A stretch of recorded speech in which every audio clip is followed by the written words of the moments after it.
우리가 살고 있는 뉴욕뿐만 아니라 전 세계 곳곳에는 많은 역사적 유물들과 기념물들이 세워져 있습니다. 그들은 대부분 세워질 당시의 시대적 배경과 의미 깊은 전설을 지니고 있는데, 사람들은 그 유물들 또한 기념물들을 보면서 거기에 담긴 이야기들을 기억하고 또 그것들을 통해서 많은 교훈을 받게 됩니다. 즉, 역사적 기념물은 그 존재 자체로 후대 사람들을 가르치는 스승의 역할을 감당하는 것을 보게 됩니다. 오늘 우리가 함께 봉독한 말씀도 현재 사건을 영원히 기념하고 또한 후대 사람들을 교훈할 목적으로 하나님께서 여호수아에게 기념물을 세우라는 그런 명령이 기록되어 있음을 보게 됩니다. 그래서 이 4장 1절부터 24절까지 보면 자꾸 이렇게 반복되어지는 그런 내용이 나옵니다만, 이렇게 정리하게 되면 하나님께서 이제 여호수아에게 요단강을 건넌 다음에 첫 번째 주신 명령이 매 지파에 한 사람씩 대표를 선출하고 또 그 선출된 12사람에게 이제 명령을 해서 제사장들이 요단 가운데 서 있었는데 거기에서 12개의 돌을 가져와서 너희들이 유숙할 곳에 두게 하라. 그 지역은 길갈입니다. 그래서 길갈을 지나서 그 다음에 이제 여리고로 올라가는 그런 과정을 볼 수가 있는데, 그래서 길갈로 그 돌을 옮겨서 거기에 보관을 하라. 그 다음에 또 하나는 이제 길갈뿐만 아니라 제사장들이 서 있는 요단 물 가운데 거기에도 12돌을 세워서 기념하라. 그래서 이중적 기념비를 세웠던 것을 볼 수가 있습니다. 그래서 우리가 이런 본문의 말씀을 보면서 12개의 기념 돌비가 무엇을 의미하는지 그것을 우리가 살펴보도록 하겠습니다. 첫 번째는 12개의 돌을 이 길갈과 또한 요단강 안에 이렇게 세워놓았던 것은 하나님께서 그 백성들을 지금까지 인도해 주셨다는 사실을 증거하는 내용이 되는 것입니다. 사실 그 12돌은 하나님께서 지금까지 그 백성들을 세심하게 안전하게 인도해 주셨다는 기념 표징이 되는 것이, 과거의 이스라엘 역사를 이렇게 쭉 살펴보면 430년 동안 애굽 땅에서 그들은 인간 대접을 받지 못했어요. 짐승과 같은 그런 삶을 살고 얼마나 고통스럽고 힘들었던지 하나님께 그들의 참 아픔을 부르짖어 간구했던 것을 보게 됩니다. 그래서 하나님께서는 그들의 참 부르짖음을, 그들의 참 아픔의 소리를 들으시고 모세를 보내셔 그 다음에 그 백성들을 출애굽을 시키기 시작했습니다. 사실 출애굽하는 과정도 단번에 된 게 아닙니다. 애굽 왕 바로가 얼마나 마음이 강팍했던지, 아무리 모세가 하나님께서 이렇게 말씀하셨다, 또 이제 지팡이를 가지고 기적을 베풀고 그래도 듣지를 않았습니다. 나중에 이제 장자의 재앙을 만나고 난 이후에 바로가 이제 항복을 해서 그 백성들을 이제 출애굽하도록 허용해 준 것을 보게 됩니다. 그래서 그 기간이 쉽지 않은 기간이었고, 또 그들이 출애굽했지만 홍해 바다가 있었고, 또 40년 동안 광야 생활을 하면서 먹고 마시는 문제, 또 주변의 대적들의 그런 문제, 첩첩산중이라는 말이 있잖아요. 갈수록 하나 해결하면은 또 이제는 괜찮을까 그랬는데 또 다른 어려움이 있고, 또 다른 장애물이 있고, 또 다른 큰 산이 있고, 낙심할 만한 그런 일들이 참 많았지만 하나님께서는 그 고난의 역사 가운데서도 그 백성들을 절대 버리지 아니하셨다고 하는 것입니다. 그래서 한시 동안도 버리지 아니하시고 내내 인도해 주신 것을 우리가 자세히 알 수 있는 것이 신명기의 모세 설교입니다. 신명기는 1장에서 34장까지 있는데 거기에 보면 모세의 설교가 3편이 기록되어 있어요. 설교가 굉장히 길지요. 보면은 거기에서 34장까지 3편의 설교 중에 계속해서 그가 강조한 것은 뭐냐? 하나님께서 그 백성들을 이끌어 주시고 인도해 주셨다는 그 삶의 모든 여정 속에 하나님이 간섭하시고 하나님이 돌보시고 인도해 주셨다는 것을 계속 그들에게 주입시키는 것을 보게 됩니다.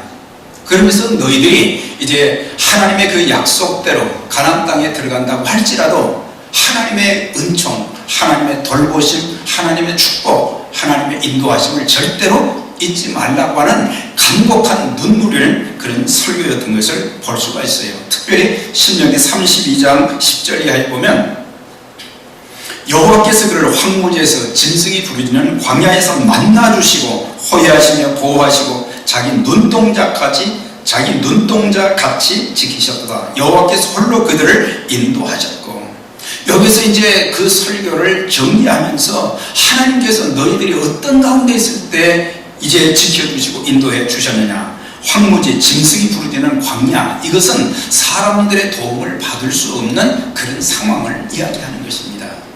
짐승이 부르짖는다, 그것은 두려움을 안겨주는 광야의 생활이었다는 것을 가르쳐 주고 있어요. 그런 가운데서 아무도 만나주는 사람이 없는데 하나님이 그들에게 찾아오셨다. 하나님이 그들에게 찾아오셔서 만나주셨다.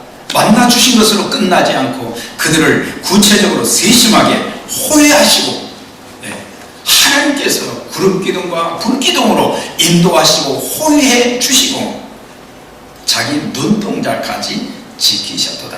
우리 눈이 얼마나 소중합니까?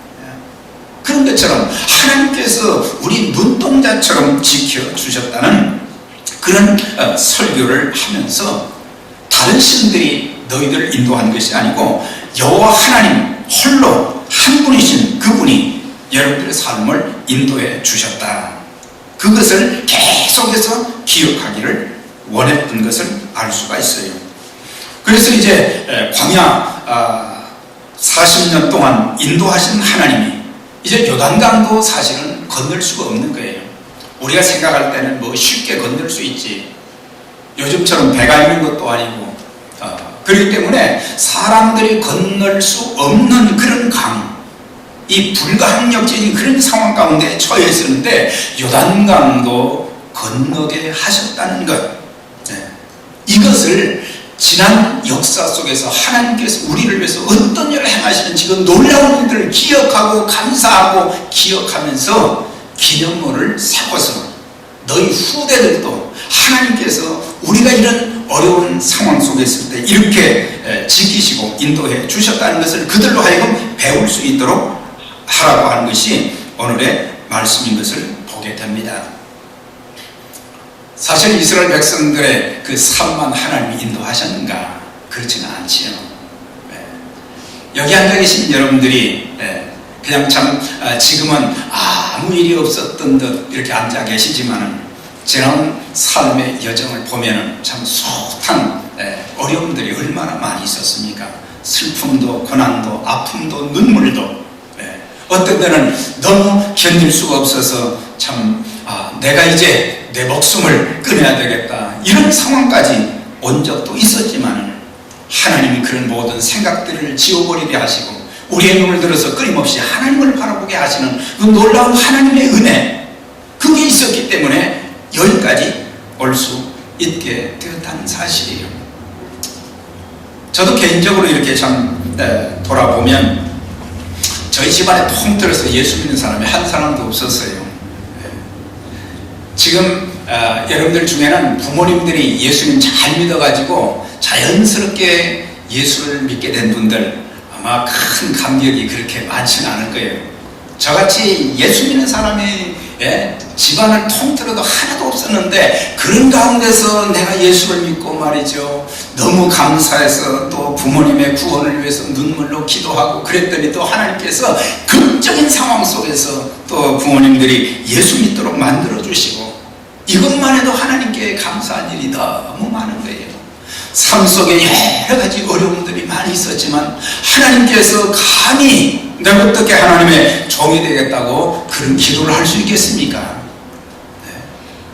조건이 갖춰지지 않았는데 무슨 내가 하나님 저 목사가 되겠습니다 그렇게 기도할 수 있겠습니까? 그래서 그런 기도를 한 번도 해본 일이 없었어요. 그런데 하나님께서 그 가운데서 참 못나고 못난 중에서 하나님이 또 택하여 주셔서 공부할 수 있게 해주시고 또 안수받게 해주시고 또 교회를 개척하고 예배당을 건축하고 지난 수십 년 사는 동안 참 말로 다 표현할 수 없는 참 책으로 쓴다면 아마 여러 권이 될 것 같아요.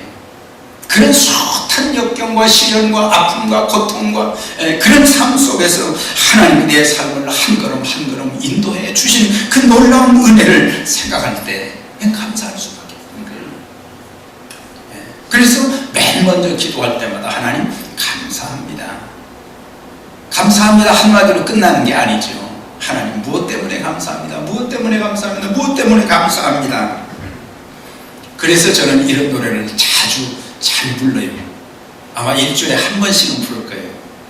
하나님 한 번도 나를 실망시킨 적 없으시고 언제나 공평과 은혜로 나를 지키셨네. 지나온 모든 세월들 돌아보아도 그 어느 것 하나 주의 손길 안 미친 것 전혀 없네. 오 신실하신 주, 오 신실하신 주, 내 너를 떠나지도 버리지도 아니하리라. 약속하셨던 그 주님, 이후로도 영원토록 나를 지키시리라 확신하네. 너무너무 감사한 거예요. 그래서 이런 기념할 만한, 감사할 만한 일들이 저한테만 있겠어요. 여러분 모두에게도 있단 말이죠. 이스라엘 백성들이 이렇게 보면 종종 하나님의 은혜를 망각하는 버릇들이 참 많더라고요. 그러니까 하나님이 계속해서 강조한 것이 뭐냐? 그걸 잊지 말아라 이거예요. 또 반복해서 교육하라는 거예요. 자꾸 설교 속에서 상기시키는 거예요.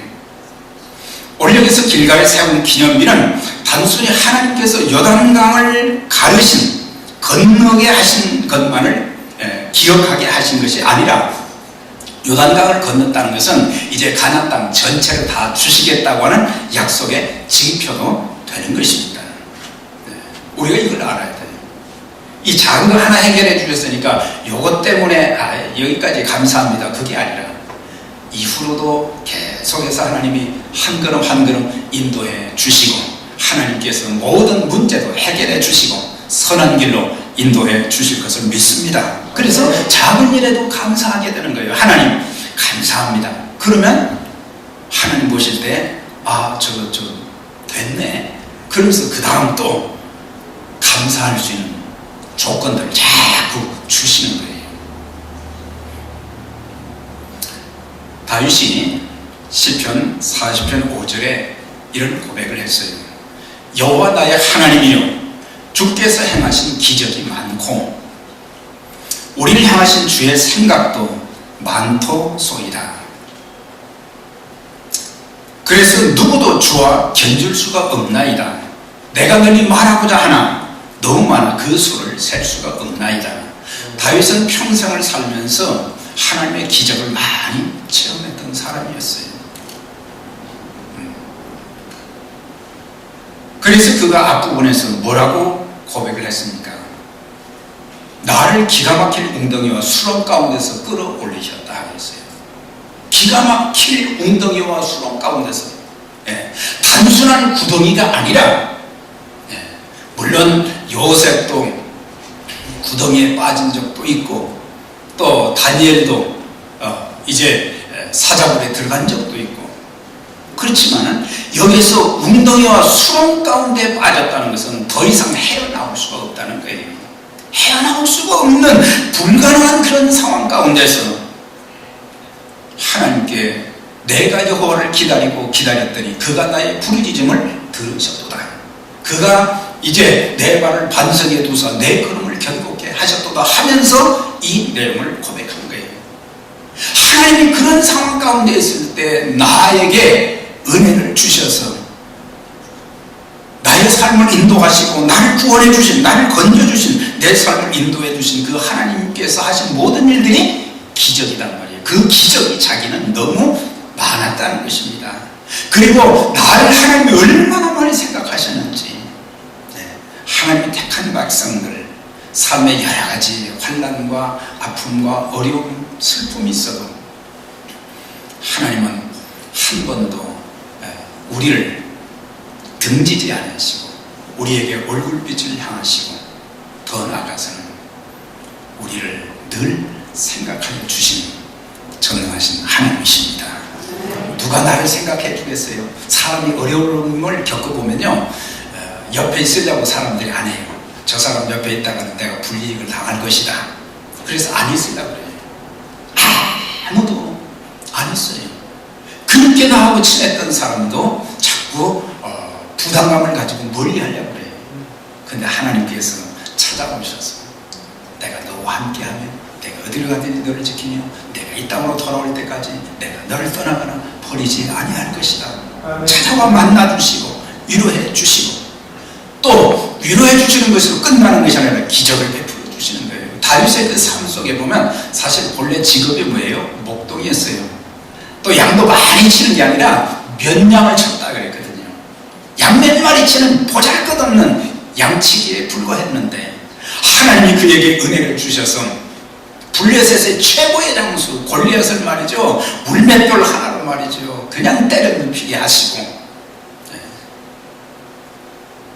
사울의 여러 가지 많은 시기와 질투 속에 핍박을 받고 생명의 위기도 많이 느끼고 그랬지만 하나님은 끊임없이 말이죠, 사울이 아무리 3,000명의 군대를 여러 번 풀어서 다윗을 잡아서 이게 죽이려고 해도 할 수 없는 것이 하나님께서 붙잡아 주시기 때문에, 하나님이 보호해 주시기 때문에 사울이 어떻게 할 수 없는 거예요. 돈의 든지와 같은 그런 상황이 되었는데 하나님이 그런 가운데 지켜주신 것을 생각하며 또한 자기 같은 사람을 왕으로 삼아주셨으니 얼마나 감사한 거예요. 그래서 지나온 모든 세월들을 돌아보면서 하나님 앞에 감사할 것이 너무 많아서 하나님께서 내게 베푸신 그 기적이 너무너무 많습니다. 주님이 저를 이렇게 많이 생각해 주시는 줄 몰랐습니다.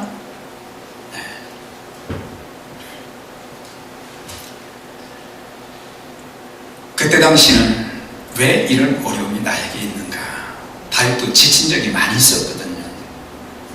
그래서 이제 다른 나라에 망명도 했다가 미친 사람처럼 침을 말이죠 흘리기도 하고 참 그런 과정도 거쳤는데 하나님이 택하여 세운 나를 왜 이렇게 고난과 어려움을 주십니까? 그때 당시는 몰랐어요. 근데 모르고 살았는데 나중에 지나고 보니까 하나님의 사랑의 손길이 계속 있었고 하나님께서 한 걸음 한 걸음 길을 열어주시고 반석과 산성과 방패가 되어주셔서 피난처가 되어주셔서 늘 보호해 주셨고, 그래서 나중에 고백할 수 있는 것이 하나님께서 나를 인도해 주셨고 나에게 이런 기적을 베풀어 주셨습니다. 지나온 모든 삶이 기적의 삶이었습니다. 그렇게 고백하는 것을 보게 되는 거예요. 그래서 12개의 돌을 길갈에도 그 다음에 요단강 그 물속에도 세우라고 한 것은, 근데 요단강 물이 다시 합해지면 그 돌이 보이지도 않지만 후대 이스라엘 백성들이 이제 선조들이 그들에게 가르치기를, 우리가 이런 상황 가운데 있을 때 하나님께서 요단강을 갈라주셨단다, 그것을 이제 요단강을 바라보면서 교육시키기를 원하셨던 것을 알 수가 있어요. 그래서 하나님께서 인도해 주셨다는 증거요, 또한 12개의 돌을 이제 세운 것은 후대 자손들에게 전하며 교훈하기 위한 것임을 우리가 4장 6절, 21절, 22절, 23절에 보면 이제 자손들이 묻는 거예요. 이 돌들이 무슨 뜻입니까? 왜 이렇게 돌들을 이렇게 12개를 세워놨습니까? 그렇게 물으면 이 돌들은 하나님께서 이제 우리 참 선조들을, 우리 백성들을 이제 요단강을 이제 건널 수 있도록 이렇게 은혜를 베풀어 주셨단다. 그래서 그것을 기념하기 위해서 우리가 돌을 세웠단다. 이렇게 말해주면서 가르치라고 하는 거예요. 그래서 이것을 통해서 하나님이 얼마나 위대하신 하나님이신가.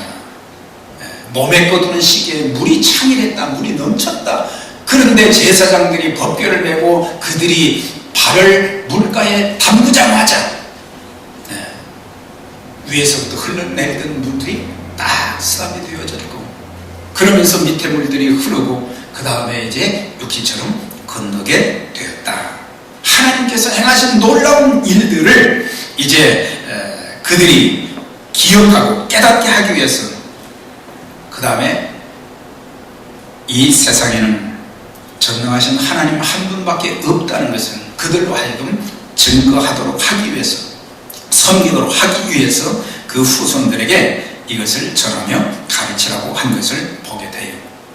우리가 신명기로 다시 돌아가면 신명기 6장에 보면 모세의 그 설교 중에, 그 설교의 내용 중에 특별히 하나님께서 행하신 그 일들, 그들이 십계명을 받았고 또한 그들의 삶 속에 여러 가지 어려운 문제들이 많이 있었는데, 이제 그 하나님께서 그 백성들을 지켜주시고 인도해 주신 것을 이제 상기시키면서 내 자녀들에게 계속해서 가르치라 그랬어요. 내 자녀들에게. 사실 광야 40년을 지나면서 애굽에 사는 1세대들이 다 죽었잖아요.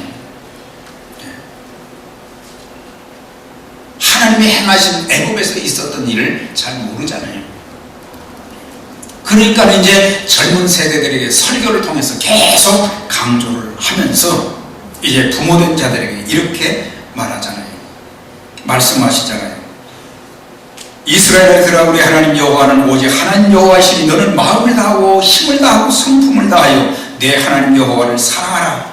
오늘날 내게 명하는 이 말씀을 너는 마음에 새기고 내 자녀에게 부지런히 가르치며 집에 앉았을 때든지 길에 행할 때든지 누웠을 때든지 이 말씀을 강론할 것이며, 또 그것을 내 손목에 메어 기호를 삼으며 내 미간에 표를 붙여 삼고 내 집 문설조와 바깥문에 기록할지니라.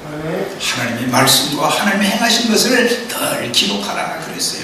그리고 끊임없이 가르치라. 그리하면 내가 복을 받고 내 후손들이 약속의 땅에서 크게 번성하게 될 것이다. 약속의 땅에 들어가기 전에 모세의 설교를 통해서 끊임없이 반복해서 자녀들에게 가르치라는 거예요. 그래서 이스라엘 백성들을 보면은 특별히 그 이스라엘 민족에게는 세 가지 중요한 명절이 있잖아요. 유월절이 있고 그 다음에 오순절이 있고 그 다음에 장막절이 있어요. 그런 절기들 너희는 매년 3차 절기를 지키라.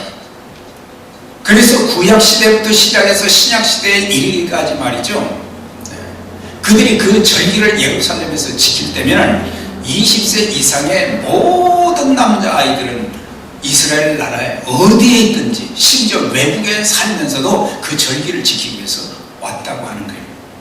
단순한 절기를 지키는 것이 아니라 우리 선조들이 어떤 상황 가운데 있었던가, 그런 상황 가운데서 하나님께서 은혜를 베풀어 주시고 인도해 주신 것을 계속해서 기념하면서 하나님이 행하신 일을 기억하고 전하게 하기 위해서 너희는 매년 3차 내 절기를 지키라. 출애굽기 12장에 보면은 너희는 여호와께서 허락하신 대로 너희에게 주시는 땅에 이를 때에 이 예식을 지키라 그랬어요. 모세를 통해서 이 예식을 그 백성들이 지키라 그랬어요. 무슨 예식을 지키냐? 나중에 너희 후손들이 이후에 너희 자녀들이 묻기를 이 예식이 무슨 뜻이냐? 무슨 뜻이냐? 묻거든 너희는 이를 여호와의 유월절 제사라. 우리가 출애굽할 수 없었는데, 바로가 그렇게 막았는데, 하나님께서 이제 장자의 재앙을 통해서 특별히 양을 잡아가지고 양피를 문설주와 인방에 바르게 되면 그 집은 여호와의 신이 패스로가 할 것이다, 건너뛸 것이다. 그래서 그들은 약속의 말씀을 붙잡고 양을 잡아가지고 양피를 문설주와 인방에 바르었더니 그 집의 장자들은 다 살았거든요. 근데 1세대들은 그걸 아는데 다음 세대들은 그걸 모를 수가 있거든요. 그러니까 이후에 너희 후손들이 이것이 유월절 쓴 나물과 또 무교봉을 먹잖아요. 누룩을 넣지 않은 떡을 먹잖아요. 그것은 애굽에서의 고난을 상징하는 거예요. 우리가 그렇게 고난 가운데 있었는데 하나님이 우리를 살려주셨고 우리를 출애굽시켜 주셨다. 후대 자손들이 물으면 이는 여호와의 유월절 제사라. 여호와께서 애굽 사람을 치실 때 애굽에 있는 이스라엘 자손의 집을 넘으사 우리의 집을 구원하셨느니라. 이것을 계속해서 가르치라 그랬어요. 장막절도 그렇잖아요. 초막절이라고도 하고. 그래서 그들이 광야 생활을 기념한 것 아닙니까? 그러니까 이 장막절만 되면 일주일 동안 말이죠, 좋은 집 다 놔두고 들녘에 나가서 말이죠, 천막으로 텐트를 치고는 거기에서 일주일 동안 과거에 광야 생활할 때 우리가 그렇게 어렵고 힘들 때 먹을 것이 없고 마실 물이 없고 또한 대적들의 침략을 받고 그런 상황 가운데서 하나님께서 우리를 인도해 주셨다. 그것을 기억할 수 있도록 장막절 절기를 밖에 나가서 지켰다 그랬거든요.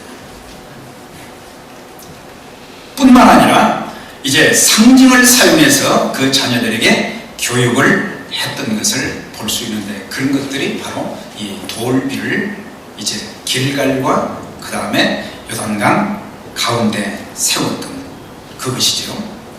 우리가 지금 주의 만찬, 성만찬도 하지 않습니까? 주님께서 이제 십자가를 지시기 전에 떡을 떼어 주시며 이것은 너희를 위한 내 몸이다.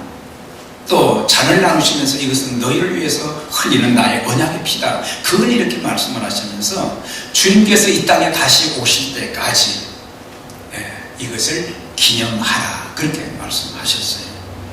단순히 이거는 메모리를 한다, 기념한다 그 뜻이 아니라 주님께서, 하나님께서 우리를 얼마나 사랑하셨는가, 그리스도께서 그 사랑의 참 실천을 위해서 십자가를 친히 지시고 우리의 모든 죄를 대신 짊어지시고 고난받으시고 죽으셨는데 또 사흘 만에 하나님께서 사랑하게 하셨고 그리스도의 고난과 죽음을 이제 기억하고 기념하며 주님 오실 때까지 이 놀라운 사실 그리스도의 죽으심과 부활이 복음인데 이것을 끊임없이 전하라고 하는 거예요.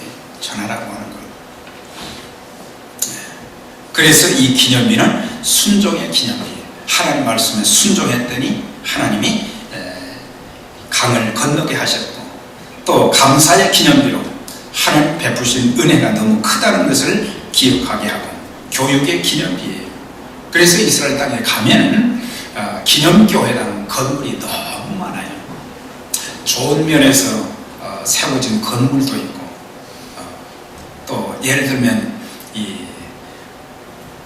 베드로 교회 예배당도 있어요. 베드로를 기념하는 그 예배당을 보게 되면 거기에 지붕 꼭대기에 말이죠, 이 닭을 갖다 달아놨어요. 닭 울기 전에 내가 3번 나를 부인하리라 통곡했다고 했잖아요.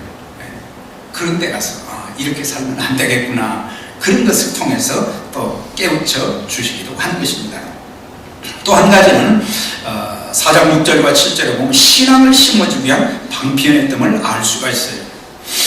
제사장들이 하나님의 임재의 상징인 언약궤를 메고 나갔더니 전혀 건널 수 없는 그런 상황 가운데 있었는데 요단강 물이 갈라지는 그런 기적을 체험하게 된 거예요. 그러면서 이는 하나님의 위대한 능력을 후대에 전하기 위함이라고 하는 것을 가르쳐 주고 있어요. 24절에 보면 너희로 너희 하나님 여호와를 영원토록 경외하게 하려 함이니라. 기념도 하고 뿐만 아니라 하나님을 그 백성들이 영원토록 경외하도록 하기 위해서 돌비를 2군데 세우라고 했다고 하는 것입니다. 그러면 부모는 자녀들에게 무엇을 남겨주어야 되는가? 탈무드에 보면 이스라엘 민족의 지혜서지요, 그 탈무드를 보게 되면 어리석은 자들은 자녀에게 재산을 남기고, 뭐 남길 것도 없지만 재산 남기는 건 어리석은 일이다. 양식 있는 자들, 교양 있는 사람들, 그러니까 많이 배운 사람들은 자녀들에게 지식을 남기고, 지혜로운 부모들은 자녀들에게 신앙을 남긴다. 그래 남길 거. 그래서 자녀들은 부모에게 의지해서 뭐 유산 받을 생각하지 마시고 하나님 축복하시면 더 많이 주십니다. 그러니까 뭐 조금 있는 거 그거 자꾸 받으려고 하지 마시고 부모 의지하지 마세요. 부모 의지하지 마세요. 그 창피한 일 아닙니까? 그래서 지혜로운 부모들은 자녀들에게 신앙을 남긴다는 거예요.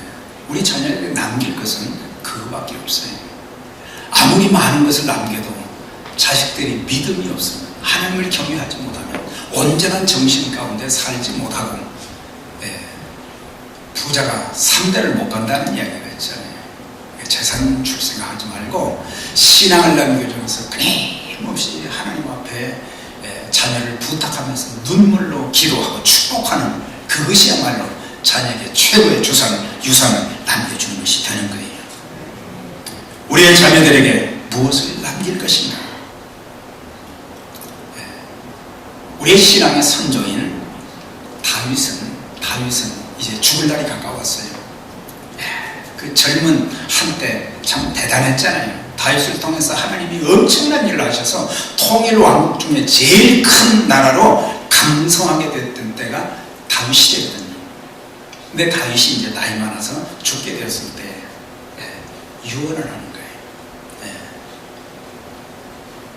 저를 비롯해서 우리가 이제 죽을 날이 점점 가까우면은 자녀들에게 제대로 유언을 해줘야 되는 거예요. 나 간다. 그렇게 하면 안 되는 거죠.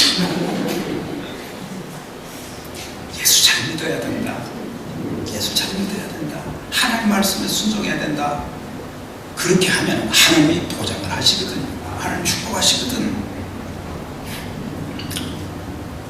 그런데 다윗은 솔로몬에게 이런 유언을 남겼어요. 내 아들 솔로몬아, 너는 내 아비의 하나님을 알고 온전한 마음과 기쁜 뜻으로 섬길지어다.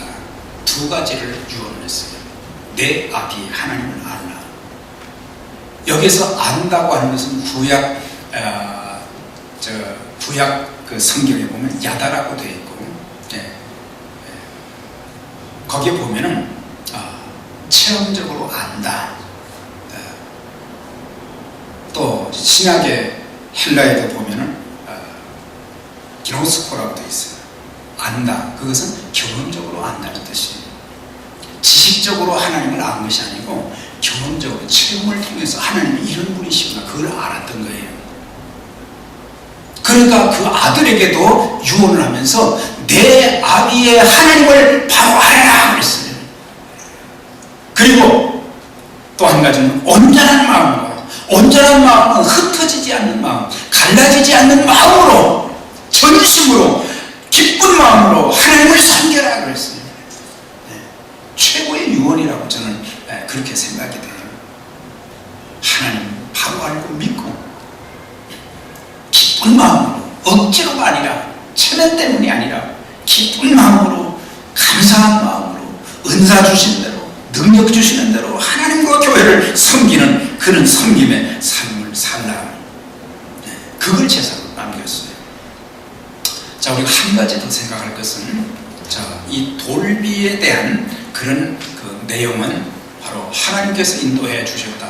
후일에 이제 후대에게 가르쳐 주시기 위해서다. 그 다음에 신앙을 심어주기 위해서다. 또 한 가지 우리가 이 사장을 그냥 지나칠 수 없는 것이, 하나님께서 여호수아에게 이제 말씀을 하셨잖아요. 말씀을 하시면 여호수아는 그것을 또 누구한테 이야기했어요? 제사장들한테 이야기를 했어요. 그리고 또 백성들에게 이야기했어요. 그랬더니 제사장들도 그대로 다 해야겠어요. 사실 법궤를 맨 제사장들이 물가에 들어간다는 것은 무모한 일이거든요. 제사장들이, 그때 당시 제사장들은 이게 참 믿음이 있었던 사람들이에요. 순종했어요. 물로 들어갔어요.